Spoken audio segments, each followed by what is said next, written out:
Franchise Quarterback, le podcast des fans de foot US. Bonjour à tous et bienvenue dans votre 15e épisode de Franchise QB. Désolé pour la semaine dernière, il y a eu un petit souci technique, on n'a pas pu faire l'émission.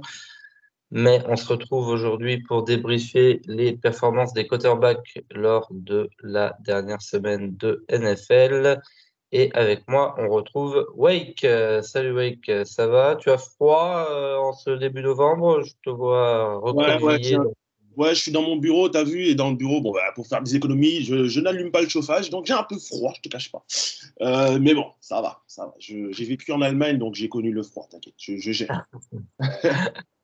Ça va, toujours supporter des Patriots? Malgré la saison, on est supporter dans les bons et dans les mauvais moments. Toi, tu sais ce que c'est, bien évidemment. Je sais ce que c'est, mais j'ai l'impression que c'est un peu la thématique là. Quand j'ai reçu des gens là, j'ai reçu Toku il y a quelques temps qui était supporter des Vikings. Alors ça se passe un peu mieux depuis, donc j'espère que ça va relancer un peu la saison des Pats. J'espère aussi, hein, j'espère aussi. Mais bon, après, voilà, on est dans une phase de transition, comme on le dit. C'est compliqué pour un fan de NFL, mais bon, il faut passer par là pour repartir sur une nouvelle dynastie dans quelques années. Ok, ben écoute, toi, tu te positionnes comment là? On en reparlera au mois de décembre, hein, on fera une émission spéciale. Pour parler de la draft à venir, quand on aura une vue un peu plus claire sur les bilans de chaque équipe. Mais qu'est-ce qu'on fait? Toi, imagine, ça y est, tu es GM des Pats. Vers quoi on se tourne? Est-ce que tu repars sur un nouveau QB? Qu'est-ce qu'on fait? Euh, alors, mon cœur me dirait de garder Mac Jones parce que je pense qu'il a les qualités pour être un quarterback dans cette ligue. Est-ce qu'il sera un jour le meilleur quarterback de la ligue? Non, mais je pense qu'on peut gagner des matchs avec lui, malgré ses limitations physiques. Mais si on réfléchit avec le cerveau, Mac Jones arrive dans sa 4e année la saison prochaine. Il faudra faire un choix. Soit on se dit qu'autant on appuie sur le bouton reset et on va chercher des quarterbacks parce qu'il y en a visiblement, même si je ne suis pas un grand spécialiste de la NCAA, visiblement il y a pas mal de quarterbacks qui sont intéressants, qui vont s'inscrire à la draft. Soit on attend encore un an et donc on se projette sur les quarterbacks éventuellement NCAA qui seront disponibles l'année prochaine. Donc ça c'est un travail que je pense, voilà, les scouts et Bill Belichick vont faire, et puis vont se poser la question en février, jusqu'à fin avril, début mars même déjà, jusqu'à fin avril. Mais je pense qu'on peut, au vu de cette année, c'est pas de la faute de Mac Jones, c'est plus de la faute des receveurs. Donc je pense qu'on peut encore garder Mac Jones et lui laisser encore une année. Si l'année prochaine il progresse pas, là on devra se séparer de lui. Ok, ben on en reparlera en effet au mois de décembre. On aura une vue un peu plus claire sur les bilans de chaque équipe. En effet, hein, il y a plusieurs bons quarterbacks a priori qui devraient arriver. On parle même potentiellement d'un record de quarterbacks au premier tour parce que pourrait y en avoir 4, 5. Alors après, on sait ce que c'est, hein. On a toujours tendance un peu à surévaluer peut-être un peu les quarterbacks qui arrivent à la draft. On disait ça il y a 2 ans, et puis finalement, il y avait Kenny Pickett qui était tombé au premier tour, Malik Willis était tombé beaucoup plus bas, Desmond Ridder était tombé beaucoup plus bas. Donc voilà, mais en effet, a priori, il y en a 2 qui ne devraient pas sortir du top 5, même s'il y en a un qui de plus en plus en dents de scie, hein, Caleb Williams, que tout le monde annonçait comme le numéro 1 incontestable, ben, ça commence à chuter un peu, mais bon, voilà. Ouais, On verra bien vers quoi on se tourne l'année prochaine. encore une Ouais. fois, moi, je ne connais pas les masses, mais de ce que j'entends, il y a Caleb Williams, Drake May, alors que les supporters des Patriots adorent et qu'ils veulent voir chez les Patriots, Drake May. Alors moi, je ne le connais pas, donc je ne regarde pas ce match, donc je ne pourrais pas te dire. Et il y a le Michael Penix, celui de Washington. Donc ce sont les 3 noms qui ressortent visiblement, sachant que le fils de Deion Sanders ne devrait pas se déclarer pour la draft cette année. Ouais. Oui, oui, bah, en effet, moi, Drake May, je t'avoue qu'il a ma préférence aussi. Hein. Tout le monde disait il sera numéro 2 derrière Caleb Williams. Et puis on voit que Caleb Williams, bah, chaque gros match est compliqué. En plus, il fait des déclarations qui sont quand même pas terribles. Alors oui, si l'équipe qui est numéro 1 à la draft me plaît pas, bah, je retournerai en université. Oui, je veux une partie de l'ownership de la franchise qui va me drafter. Mm. Enfin bon. Moi, je me disais presque que finalement, les Pats, ce serait une bonne idée pour lui. Si Bill Belichick reste l'année prochaine, ça peut être le genre de personne qui le Ouais, remet un peu dans le droit chemin. ah, c'est clair. Bon, allez, on va parler NFL et on laisse la draft de côté pour l'instant. On va attaquer aujourd'hui avec le flop 10 de la semaine. Je rappelle le principe, on part du 10e plus mauvais pour remonter vers le plus mauvais. Bon, est-ce que toi, tu as un flop 1 là? Je pense que cette semaine, pour le flop et le top, on n'a pas un gros suspense. Quel serait ton pire quarterback de la semaine? Hum, alors, je n'irai pas sur Clayton Tune. Je ne vais pas lui faire ça. Parce que c'est un premier start face aux Browns, donc je ne vais pas lui en tenir rigueur. Très honnêtement, j'hésite entre Bryce Young et, euh, et même s'il a gagné, Jordan Love. D'accord. Ok. Eh ben, écoute, on va voir ça. Moi, j'attaque numéro 10. Du flop, j'ai placé Zach Wilson des Jets. Je donne ses stats 33 sur 49. Et forcément, quand on est mené comme ça, on est obligé de lancer énormément. Le ballon, pas de touchdown, évidemment, avec un score pareil. Pas d'interception, mais 3 fumbles, dont 2 pertes. Et puis saqué 8 fois aussi, il a été sous pression, c'est très très compliqué pour lui. C'est peut-être aussi pour ça que je l'ai mis entre guillemets seulement 10e, parce que voilà, il n'a pas pu faire grand-chose face au pass rush des Chargers, qui a été très très bon pour mettre la pression sur lui. En même temps, bah, c'est vrai que les sacs, c'est aussi une partie, une stat de quarterback des fois. Et il y a des moments où ouais, il avait trop de temps à attendre, et il aurait pu au moins se débarrasser du ballon, si ce n'est trouver mieux ses receveurs. Mais Ouais, non, mais je suis voilà. d'accord avec toi, hein, mais ouais, sa ligne offensive n'aide pas. De toute façon, la ligne offensive, elle est en partie responsable en partie, responsable de la blessure d'Aaron Rodgers. Donc, oui, oui, c'est en partie une stat de quarterback, les sacs. Mais voilà, il faut toujours mettre en évidence l'importance aussi de la ligne offensive. Déjà, avec un quarterback en difficulté. Alors, si sa ligne ne tient pas, c'est d'autant plus difficile. Ouais. Ouais, ouais. Et puis bah, finalement, on se rend compte que. Alors, bon, Zach Wilson est peut-être moins mauvais que ce qu'on pouvait craindre au début de saison. Mais c'est vrai que l'équipe autour de lui, bon, la défense, c'est au niveau, mais par exemple, Garrett Wilson est quand même plutôt décevant par rapport à l'année dernière. Voilà, il y a. Bah, il fait des stats, et après il y a des yards, mais il n'y a pas de touchdown derrière. C'est toujours ça le problème, parce que quand on arrive dans la red zone, les défenseurs, ben, ils focalisent sur le meilleur joueur de l'équipe adverse. Et le meilleur joueur de l'équipe adverse, ben, c'est Garrett Wilson. Donc, il n'a pas beaucoup d'opportunités en red zone aussi. Et du coup, je regardais un 2 3 4 1 2 3 4. Pourquoi? Ah oui, donc ils sont en bilan de 4-4. Hein. Je comptais Ouais. le bilan des Jets, qui est pas si mal, hein, pour se comparer ce qu'on pouvait craindre, hein, en début de saison après les blessures de Rodgers. Il reste dans le coup, on ne sait jamais, pour accrocher peut-être une place de wildcard. Alors il y a cette histoire moi j'y crois moyennement quand même, là, cette histoire d'Aaron Rodgers qui veut revenir au bout de 2 mois, à base de thérapie douteuse. Ouais, mais tu sais quoi? Puisqu'il fait le malin, parce qu'en fait, il fait le malin concrètement. Aaron Rodgers, lui, et la médecine, on sait, hein, depuis sa position sur le vaccin contre le Covid, on sait que c'est un mec qui a des croyances médicales un peu hors du commun.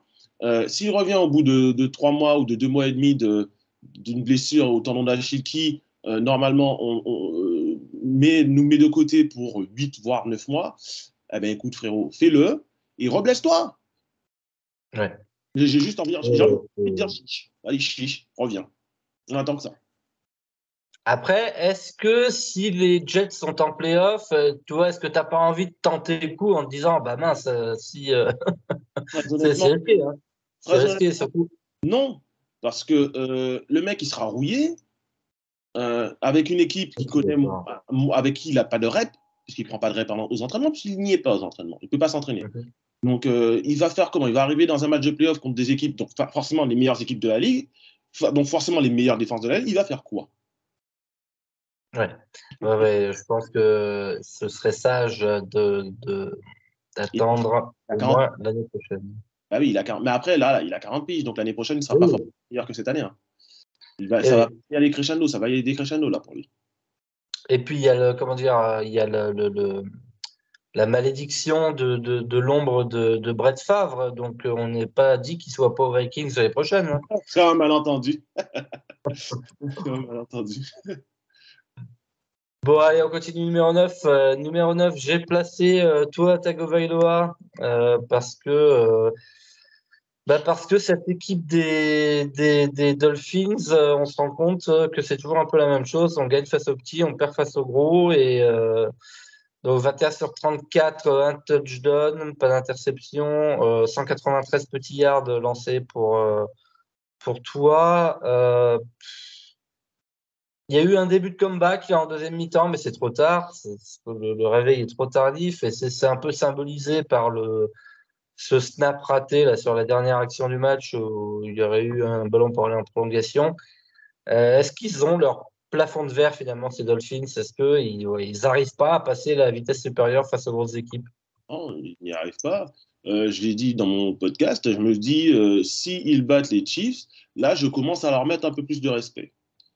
À leur donner un peu plus de respect. Là, concrètement, bah, ils ont été nuls face à une équipe des Chiefs. Il faut remettre les choses dans leur contexte. Les Chiefs sont arrivés en Allemagne le jeudi pour jouer le dimanche. Sachant qu'il y a un décalage horaire entre Kansas City et l'Allemagne, il doit y avoir 6 heures de décalage horaire.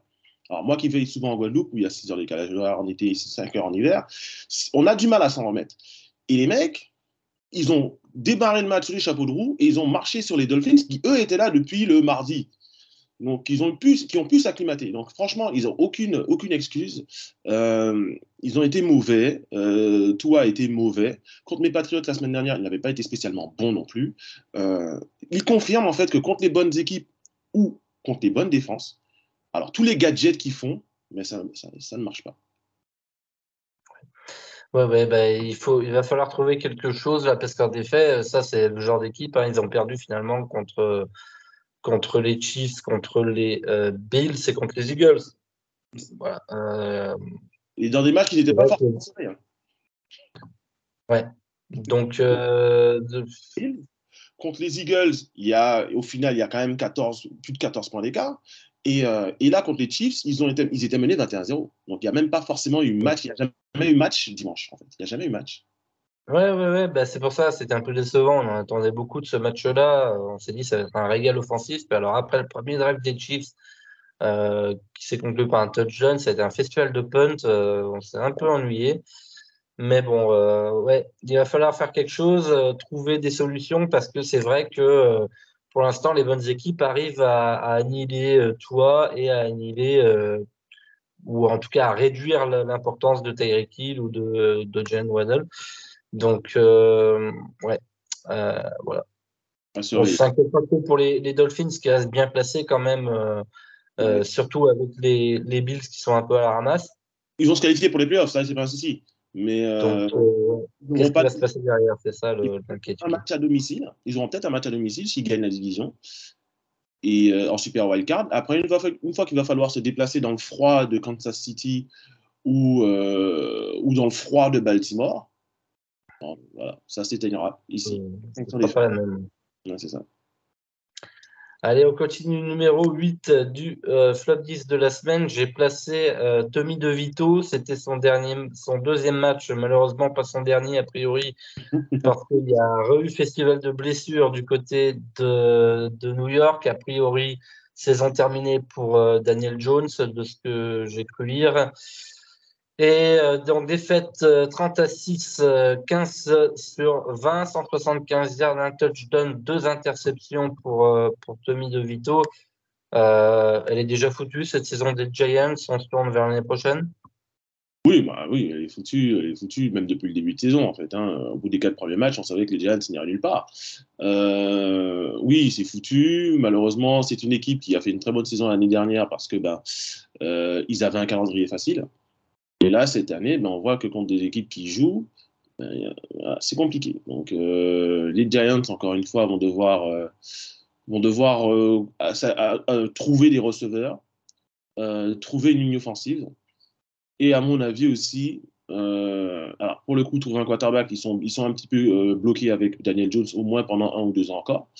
Mais il va falloir penser à un remplacement parce que pour moi, ce n'est pas la solution.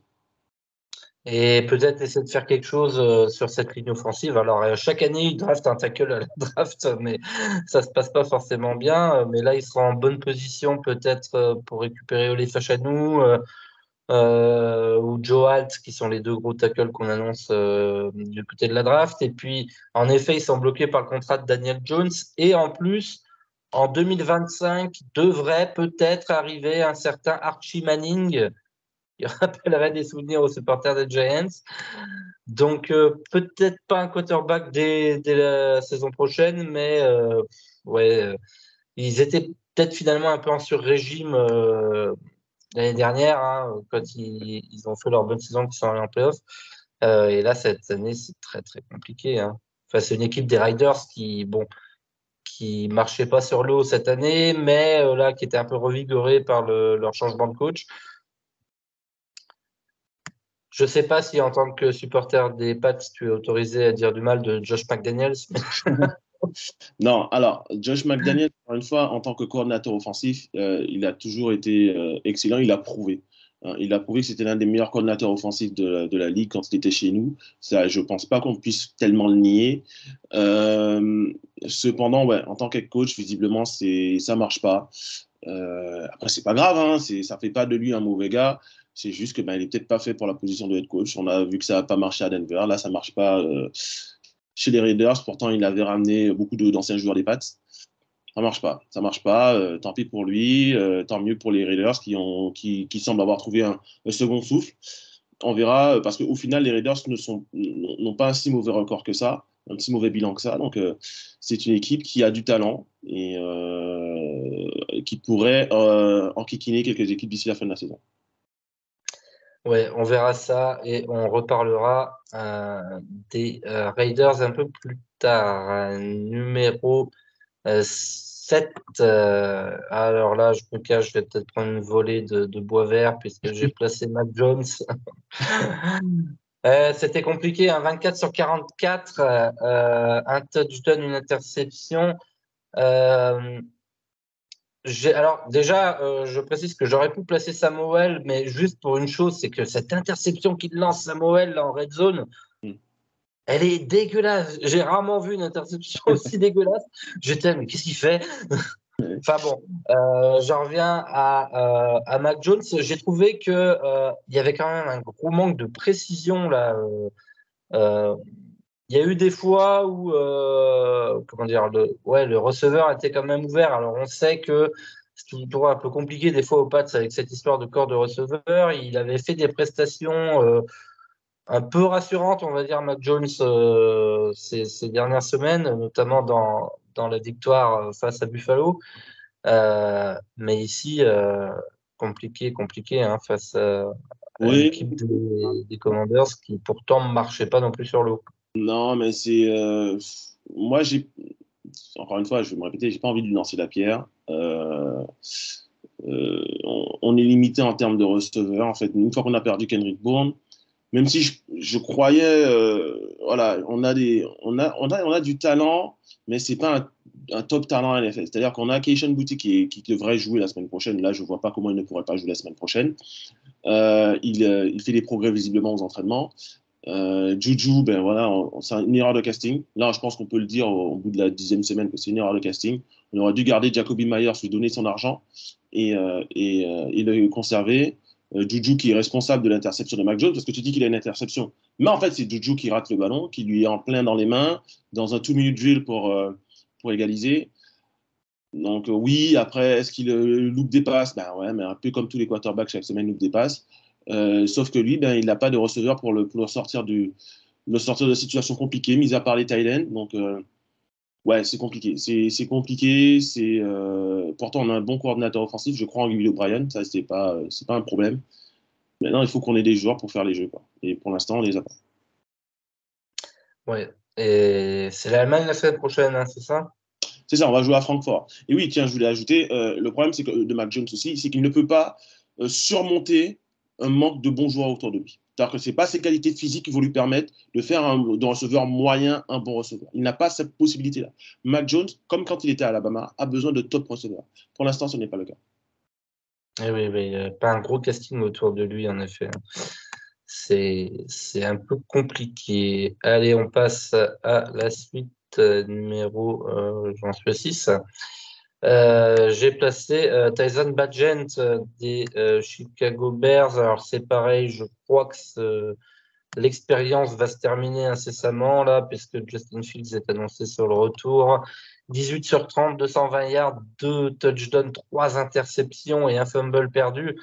Il a mangé 8 sacs également. Pardon, non, excusez-moi, je ne disais pas la bonne. Il a mangé 2 sacs et pour une perte de 8 yards, c'est pas la même chose. Mais voilà, des pertes de balles des pertes de balles. Alors, il avait un peu commencé à rassurer un tout petit peu là sur le début de match face aux Chargers la semaine dernière. Et puis, bon, finalement, ces Bears, ils finissent pas si loin que ça, hein, puisqu'ils perdent une possession contre les Saints, c'est contre une défense qui est censée être une top défense et qui a répondu présente d'ailleurs avec 3 interceptions. Ils perdent le match sur ces turnovers finalement, trop de turnovers pour Tyson Bagent. Ouais, mais c'est comme tu l'as dit, c'est l'une des meilleures défenses de la ligue. Hein, les Saints, ils sont, si je me trompe pas, top 7 de la ligue. Donc oui, Tyson Bagent, malgré justement ces 3 interceptions, c'est là que c'est important pour moi de le souligner. Il est pas loin, les Chicago ne se retrouvent pas très loin des Saints. Donc il faut quand même lui accorder cela, parce qu'il se bat, il fait avec ses armes, il est aussi un peu plutôt limité physiquement, même s'il arrive bien à se déplacer. Il n'a pas les qualités physiques de Justin Fields. Donc avec ce qu'il a, il s'en sort plutôt bien. Je pense que ce sera un bon backup aussi NFL pour sa carrière. Je pense qu'il va faire une carrière de backup et c'est plutôt mérité. C'est un joueur que j'aime, pour le coup, que j'aime bien. Et oui, parce que c'est très impressionnant. Il y a la stat qui était sortie durant le match face aux Chargers.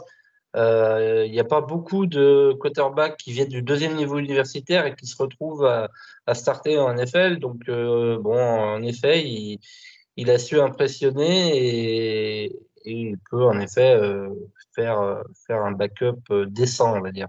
Yeah. Allez, on continue à remonter un peu le cours du flop avec numéro 5, j'ai mis Gardner Minshew parce que on va y arriver. Hop, voilà. Malgré la victoire, ça n'a pas été un match très, comment dire, très prolifique au niveau de l'attaque des Colts. 17 sur 26, 127 petits yards. C'est pour ça que je l'ai mis là aussi. 127 petits yards, un touchdown, pas d'interception. Bon, après, on pourra m'arguer que les Colts n'avaient pas besoin d'en faire plus au niveau de l'attaque, vu comment la défense a tourné. Mais 127 yards, c'est trop peu. C'est trop peu. Et finalement, ils s'en sortent grâce à leur défense et grâce aux erreurs de l'adversaire. Ouais, ils doivent gagner de 14 points ou quelque chose comme ça. Ils gagnent de 14 points. Les 14 points de différence, c'est 2 pick six. Oui. Concrètement, oui, sa performance, elle n'est pas top, mais il tombe sur, vu qu'on parle de quarterback, il tombe sur, alors je vais te le dire, la 5e défense contre la passe de la Ligue, malgré tout. Ah oui, quand même. Donc, parce que Carolina, c'est la pire défense de la Ligue en termes de points encaissés, mais c'est la 5e meilleure défense plutôt en termes de yards concédés à la passe. À la course, c'est différent, mais à la passe, voilà. C'est une excellente défense contre la passe. Donc, c'est vrai que les quarterbacks, en général, ont du mal face à cette défense de Carolina c'est une équipe qui défend bien le jeu aérien. Malheureusement, l'attaque est tellement mauvaise que elle met beaucoup de pression sur la défense. C'est ce que j'expliquais dans le groupe en début de saison. Quand ton attaque n'est pas bonne, ta défense en pâtit. Exactement ce qui s'est un peu passé l'année dernière avec les Broncos et le fait d'être tout le temps sur le terrain, tout le temps sur le terrain, tout le temps sur le terrain, à un moment, ta défense, elle craque, quoi. C'est ça. Et ouais, bon, du coup, pour en revenir aux Colts, c'est pour vous la semaine prochaine, c'est ça, hein? Je dis pas de bêtises. C'est le match en Allemagne. C'est ça, c'est le match en Allemagne, le match que je Ouais, vois. c'est un match serré, je pense. Ça peut Oui, être un match serré. match serré, mais bon, en tant que supporter des Pats, je pense qu'on a les qualités pour battre Indianapolis. Et un peu sur courant alternatif, Gardner Minshew cette saison, c'est un peu tout ou rien avec lui là. Et des fois il peut prendre feu, et des fois c'est plus compliqué. Donc c'est ce qui fait de lui un backup. Hein. C'est ce qui fait de lui un backup. Hein. C'est le manque de constance. Manque de régularité pour Gardner Minshew. On continue numéro 4. C'est vraiment la saison des backups là, et puis il devrait retourner sur le banc prochainement, puisque j'ai placé Brett Rypien pour les Rams, qui a fait un match très compliqué, 13 sur 28, 130 yards, pas de touchdown, une interception, 2 fumbles dont un perdu. Oui, pourquoi je dis il devrait retourner sur le banc? Parce que Matthew Stafford a priori est toujours blessé. Stetson Bennett a des soucis hors sportif, a priori. Bon, voilà, on ne peut pas trop dire ce que c'est, mais en tout cas, pas disponible pour jouer. Et du coup, on a ressorti d'entre les morts du côté des Rams et on a fait signer Carson Wentz. C'est ça. Voilà, ils nous ont fait le coup avec Baker Mayfield l'année dernière, mais là, ils vont encore plus loin, quoi. Ils vont chercher très, très loin. Bah écoute, je trouve que c'est une signature plutôt intelligente. Je pense que Wentz, dans cette attaque, peut montrer de belles choses et performer. Alors bien évidemment, il ne sera pas à un niveau MVP, mais il sera à un niveau correct, je pense. Bah, c'est vrai qu'il y a 2 top receveurs là du côté des Rams, et du coup, il y a matière à faire quelque chose. En effet, avec un quarterback décent, il y a matière à faire quelque chose. Donc, on verra si Carson Wentz arrive à s'appuyer sur Puka et Cooper Kupp. Un mot sur Brett Rypien, ou on passe à la suite? Bah, qu'est-ce que tu veux dire, ce Brett Rypien? Il n'y a pas grand-chose à dire sur lui. Hein. C'est compliqué. Mais non, mais voilà, le pauvre, voilà, il est limité. C'est un backup moyen. Voilà, avoir un troisième quarterback, c'est pas plus, quoi. Ok, on continue. Numéro 3, lui n'est pas un backup. J'ai placé Bryce Young, justement, dont tu parlais tout à l'heure. 24 sur 39, 173 yards. Là aussi, c'était compliqué. Un touchdown, 3 interceptions, dont 2 pick six. Alors, elle est compliquée cette saison rookie, elle est compliquée. Alors, j'entends des choses. J'écoutais NFL Extra là, sur Beansport hier soir. Et il disait, ah, les Panthers, ils doivent se manger les doigts de ne pas avoir pris CJ Stroud et d'avoir pris Bryce Young. Je suis pas sûr. Je suis pas sûr que ce soit que la comparaison entre les deux qu'il faille faire. C'est juste que on voit que le matos est compliqué hein, en attaque. Bon, il y a Adam Thielen qui fait des stats de fou cette saison, mais il n'est pas entouré. La ligne n'est pas au niveau. Il y a les receveurs, le groupe de receveurs est limité. On a envoyé DJ Moore à Chicago pour le récupérer. Finalement, bah, il aurait bien aimé avoir un DJ Moore, je pense. Bryce Young, mais en même temps, voilà, les performances compliquées commencent à s'enchaîner et trop d'incomplétions, trop de pertes de balles, voilà, saison compliquée. Hein. Trop d'erreurs bêtes. Sur les pick six, notamment le deuxième, sur une passe écran, il n'a pas le droit. Il n'a pas le droit, il a simplement pas le droit à ce niveau-là de faire ce genre de passe. On voit qu'il n'est pas spécialement en confiance. L'équipe autour de lui, c'est vrai, il manque de talent offensif, mais ouais, donc c'est compliqué. Et puis, Et puis, quand tu n'es pas bien entouré et que tu as des limitations physiques qui sont les siennes, c'est-à-dire sa petite taille et son gabarit tout frêle, et ben, en NFL, ça se voit. Ça se voit. CJ Stroud, pourquoi il y a eu un début de discussion? C'est parce que lui a les qualités physiques et le gabarit d'un quarterback NFL. Bryce Young n'a pas le gabarit d'un quarterback NFL. Et oui, comment dire, c'est ce qu'on disait avant la saison, c'était une des limites qu'on disait pour Bryce Young. Il y a une qualité qu'on lui donnait et que je trouve justement qu'il n'a pas cette saison, mais en même temps, la NFL, c'est un autre niveau que le NCAA.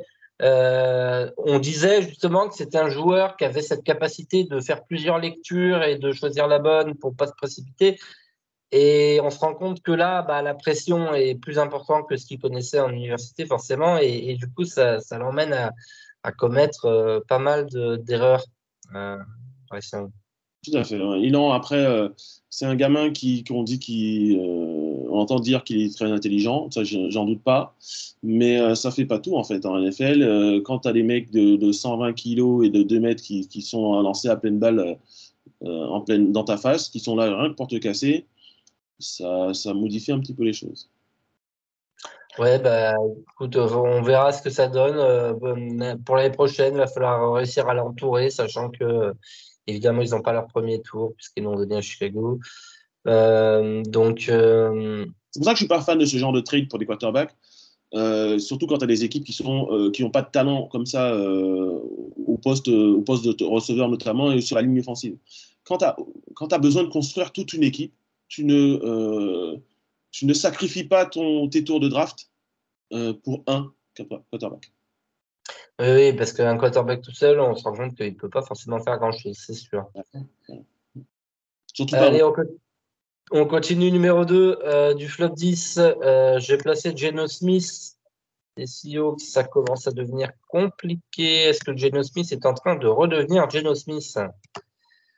13 sur 28, 157 yards, une interception, un fumble perdu également, et puis une défaite 37-3. Ouais, je sais pas. Alors, est-ce que c'est l'équipe autour de lui qui performe pas autant? Est-ce que c'est lui qui était un peu en surniveau l'année dernière? Ça fait quand même plusieurs prestations un peu inquiétantes, je trouve, pour Geno. On va regarder. Ils ont perdu 3 matchs. Alors, le premier, c'est contre les Rams. Bon, on peut comprendre. Premier match de la saison, bon, ça peut arriver un accident. Pourquoi pas. Ensuite, ils mettent 37 points aux Lions, 37 aux Panthers, encore une fois, qui est une défense contre la passe qui est très performante. Ils en mettent 24 contre les Giants, ils en mettent 20 contre les Cardinals et ils en mettent 24 aux Browns. Et il n'y a pas beaucoup d'équipes qui sont capables de mettre 24 aux Browns. Donc, est-ce que Geno Smith a régressé par rapport à l'année dernière? Je ne sais pas. Il est tombé sur un os. Il est tombé sur la meilleure équipe NFL en ce moment. Et la meilleure défense de loin. Il est surtout là, en fait. C'est surtout ça qu'il faut garder à l'esprit. C'est qu'il est tombé sur Baltimore et que sa ligne offensive ne l'a pas forcément aidé. Et il faut rendre hommage à cette défense des Ravens qui est vraiment performante. Alors, on craint toujours un peu avec les Ravens. On se dit, bon, quand c'est que l'attaque va te choquer un peu, là, ça y est, quand c'est qu'ils vont faire les conneries. Pour l'instant, ils ne les font pas forcément. Par contre, la défense reste solide. C'est impressionnant ce que fait cette équipe des Ravens jour après jour, là, semaine après semaine plutôt. Voilà, ils en font que 3 face à une attaque où tu as quand même DK Metcalf, Tyler Lockett, un jeu au sol qui est censé être performant, qui est complètement annihilé. Donc, ouais, chapeau à eux. Chapeau à eux. Et Baltimore est sur une lancée historique. Ils concèdent en moyenne 13,8 points par match. Là, on arrive alors, sachant que le jeu a évolué et que la NFL aujourd'hui fait tout pour que les équipes marquent des points. Donc là, ils commencent à arriver sur le niveau des Ravens de l'année 2000 quand ils ont remporté le Super Bowl, leur premier. Ça tombe oui, voilà, on retrouve cette identité et cette défense exceptionnelle là. Donc, sachant il tourne bien. Sachant que l'attaque est bien meilleure que celle de l'attaque des Ravens de 2000. Donc bon, écoute, voilà, à suivre. Si c'est vrai que si cette attaque reste au niveau et que cette défense continue à performer, attention aux Ravens cette saison. Et bon, pour les Seahawks, on s'inquiète pas plus que ça. Gros adversaire et on va se remettre la tête à l'endroit face à des adversaires plus abordables. Oui, concrètement, c'est une équipe qui va se qualifier pour les playoffs. Et après, ben, sur un match, tout est possible. Est-ce qu'ils ont le talent pour gagner le Super Bowl? À mon avis, oui. Est-ce qu'ils vont le faire? Ça va être plus compliqué que ça, mais ils peuvent, sur un match, battre n'importe quelle équipe. Ça s'est pas vu la semaine dernière, bien évidemment. Mais c'est une équipe qui est bien coachée, qui sait bien défendre, qui sait bien attaquer normalement. Donc, qui peut être dangereux sur un match. Ok, et ben écoute, on verra ça la semaine prochaine. J'en arrive au numéro 1. Et ben moi, j'ai pas hésité à le mettre sous le bus, hein. Je suis désolé, mais ça a été une souffrance de tout instant ce match. J'ai évidemment placé Clayton Tune pour les Cardinals. Alors, est-ce que tu sais sans regarder, pour combien de yards il a lancé? J'ai vu la stat passe, je crois, au 30, 40, 50. 58 yards. Ouais. Est-ce que tu sais combien de yards il a perdu rien que sur les sacs qu'il a encaissés? 41 yards. Voilà. Faites le calcul du gain net de Clayton Tune sur ce match. Et j'ai pas parlé de ces 2 interceptions, dont la première est absolument dégueulasse, et de son fumble, hein. Alors bon, on est d'accord, le match-up n'était pas idéal du tout pour le lancer. C'est d'ailleurs pour ça que je suis content que je voulais pas qu'on lance Kyler Murray face à la défense des Browns. Je me suis dit si c'est pour qu'il revienne se faire aplatir par Garrett tout le match, c'est pas la peine. Mais voilà, il a 11 sur 20, 58 yards, 2 interceptions, un fumble perdu. J'espère que c'est la dernière fois qu'on le voit. Pas contre lui, pas parce que j'ai quelque chose contre lui, simplement parce que si on le revoit, ça voudrait dire que Kyler Murray s'est répété. Kyler Murray qui a été annoncé, hein, il a été activé normalement la semaine prochaine, il start. Euh, ouais, voilà, un rookie en difficulté et finalement. Alors, d'accord, la défense en face était très forte, mais peut-être qu'on se dit, en voyant ce match, on comprend peut-être pourquoi il avait perdu le poste à l'entraînement face à Josh Dobbs, quoi. Ouais, en même temps, alors, ouais, après, faut mettre les choses dans leur contexte. Joshua Dobbs, c'est un quarterback qui est expérimenté, qui a fait 50 équipes NFL. Donc, lui, apprendre un playbook, ça ne le dérange pas. Et d'ailleurs, on l'a vu.